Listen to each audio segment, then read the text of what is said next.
Under negotiation pa, hope magkaayos. Ito ang sagot ng publicist ng Borracho Films Productions na si Ann Venancio tungkol kay megastar Sharon Cuneta.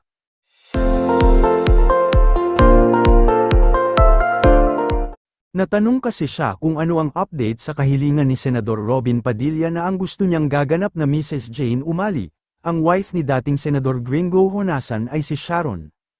Ilang beses itong nasambit ng aktor sa media ko ng biopic na Gringo, The Greg Honasan Story na sana ang Ma'am Sharon niya ang makatambal niya dahil nagkatrabaho na raw sila ng ilang beses kaya hindi na sila may ilang sa isa't isa.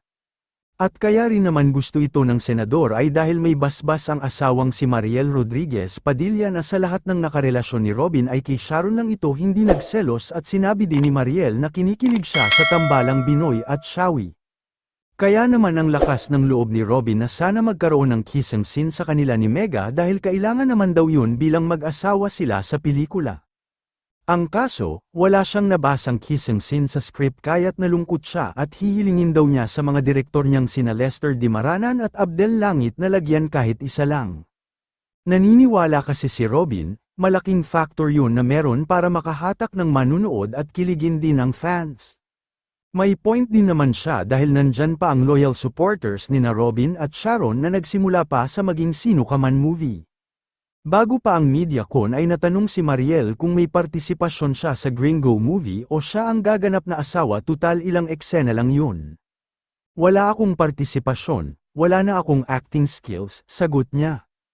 Nabanggit din ng senador na kampante si Mariel kapag si Sharon ang leading lady at hindi na ito kailangang pumunta-punta sa shooting. Wala pang balita kung nagsimula ng mag-shoot si Robin, pero dahil napapanood natin lagi sa balita na laging present si Robin sa mga hearing sa Senado tungkol kay Bamban Mayor Alice Guo at sa katatapos na hearing na nagkaroon pa ng hindi pagkakaunawaan ang dalawang senador na sina Alan Peter Cayetano at Nancy Binay.